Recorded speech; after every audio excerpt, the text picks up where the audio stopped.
Добро утро повторно за гледачите на Македонската радио телевизија Македонија наутро, кога се спасовачките екипи во прашање со оглед на информациите кои што ги соопштуваше Кики, реално нашите херои на кои што можеме секогаш да се подпреме, кои што се секогаш подготвени и се ретките кои што го започнуваат денот во исто време кога и ние го започнуваме, веќе во 6 часот го пиеа првото утринско кафе, подготвени возила, подготвени пожарникарите на противпожарната бригада на градот Скопје. Разговараме во продолжение со Роберт Фифа, командирот на смена или командир на чета, така беше?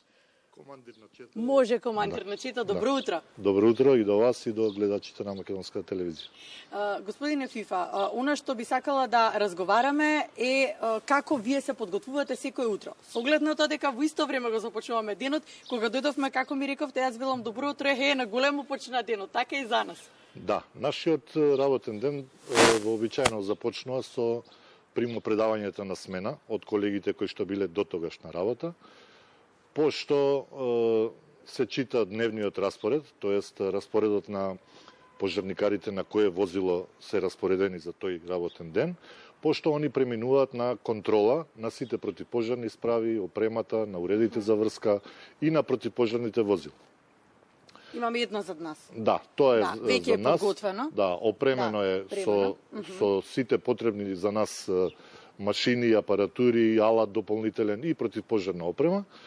Пошто по завршувањето на тоа примопредавање и контрола на и резервоарите за вода, секако ги проверуваме, по тоа преминуваме на дневната настава, која што во зависност од временските услови или практична или теоретска.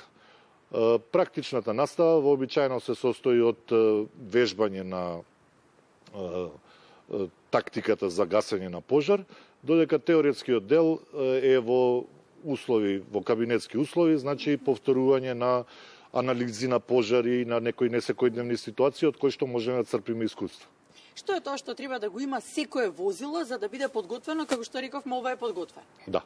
Што е тоа што мора да го има, затоа што вие не сте само тука кога се пожарите во прашање. За жал идете во многу непријатни ситуации, сме имале наназад и несреќи кои што не биле запамтени години наназад и со жртви, и вие сте биле првите кои што сте дошле на помош. Да, покрај вообичаеното наше учество, тоест во гасењето на пожари, наша задача, тоест учествуваме и во така наречени технички интервенции при сообраќајни несреќи, при друг тип на незгоди кои што настануваат во секојдневниот живот на нашите граѓани. Едно возило противпожарно во зависност од тоа за што е предвидено. Ова конкретно возило е навално возило кое што е опремено и со опрема за гасење на пожари од сите врсти и со опрема за овие хидраулични справи кои што ни служат. Тоа за сообраќајките што ги споминавте. Да, ова се хидраулични справи кои што ни служат за сечење, за ослободување на заглавени жртви во возила кои што учествувале во сообраќајни незгоди. Понатаму имате и алат и од оваа страна. Да, тука се противпожарните црева, млазниците, тоа е разделница која што ни овозможува повеќе од еден доток на вода да обезбедиме повеќе странично дејствување и тоа.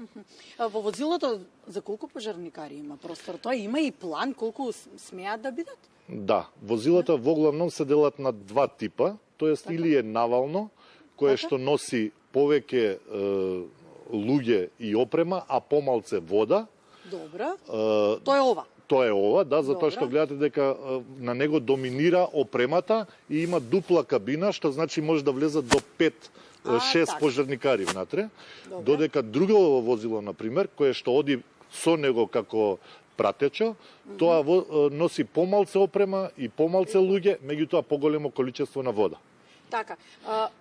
Прво нешто што ме асоцира, затоа што апсолутно треба да бидете рано наутро подготвени. Кога ве прашав секој утро ги собирате сите пожарникари на смотра, како велите, не е тоа смотра? Да, тоа е читање на дневна заповест. Тоа е читање на дневна заповест. Да. Што значи тоа? Што е тоа? Дневната заповест е планот кој што го командирот на чета го направил за тоа кој работник, кој пожарникар на кое возило ќе биде дежурен за тој ден. Што има задача? Да, што има задача, затоа што ние имаме возила кои што се, например, планирани за гасење на оџаци. Добро. И сега, тоа не е ова возило, тоа е друго возило. Потоа имаме помали возила кои што се за пожари од помали размери, на отворен простор, значи од ѓубре, на суви треви, на такви некои поситни интервенции. Добре. И јас го читам тој распоред за тој ден, кој работник на кое возило е распореден. Да. Предавате задача. Да. Кажете ми, сколку возила располагаме, подготвени? Па, да ви кажам, не го знам точниот број, значи во моментов, во градов Скопје, покрај центарот автокоманда, ние имаме уште 4 подстаници, тоа е во Ѓорче Петров, во Драчево, на Битпазар и во Тафталиџе. Таму има по 2. Реонски, да, таму има по 2 возила и тука има уште некои 17 до 20 возила. Бројот е менлив во зависност од дефектите. Од состојбата. Да, од состојбата. Каде што треба да се интервенира. Во вашата смена, вие како командир, какви интервенции имавте? Денеска се уште немавме. Да. Дај Боже да биде така и во текот на денот, меѓутоа не...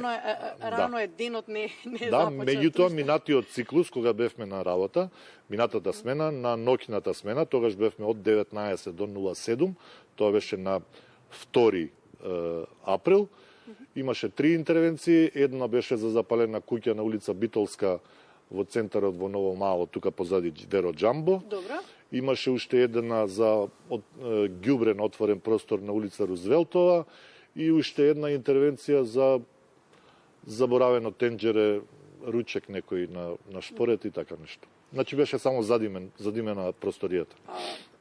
За жал и за такви ситуации ве викаат кога ние како граѓани не се однесуваме одговорно. Од небрежност се случуваат и такви состојби. И друг тип на состојби кои што треба да биде подсетување од ваша страна колку ние треба да бидеме одговорни, за да можете да стигнете таму каде што има најголема потреба.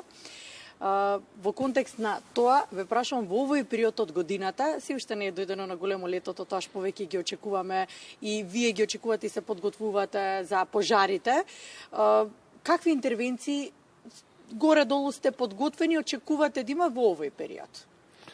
Па, за разлика од летниот... Веќе најдобро знаете како се одвива во текот на годината, како се одвиваат интервенциите, што може кога да очекувате, согласно и на тоа се подготвувате, сигурно. Да. Значи, за разлика од летниот период, кога се многу почести пожарите на отворен простор, тоест стрништа, суви треви, па и шумските пожари, во овој период, значи се уште, иако нели временски сме во пролета, значи условите се времето е ладно, времето е зима. Да. Преовладуваат пожарите во затворен простор, тоест се уште се употребуваат грени тела, луѓето се уште ги затоплуваат своите домови и работни простори и најчесто пожарите се во тие услови нормално расеаноста на луѓето, негрижата, сето тоа придонесува за несакани настани, меѓутоа насттоа ни е работа и да, мора да одговорите на повикот. Да. Ви благодарам ова утро што бевте заедно со нас, што го започнавме денот. Се надевам дека ќе биде мирен ден, како што е мирно утрото. Се надевам и јас. Да, но студен ден. И секогаш сме во служба на граѓаните. Ви благодарам, командире. Би сакала да го завршам разговорот со тоа дека мора да бидеме одговорни. Една мала небрежност, негрижа, расеаност и недоволно внимание, макар тоа било и во подготвувањето на ручекот, може да доведе до несакани последици. Имаме кој да ни помогне, но мораме пред се да бидеме одговорни.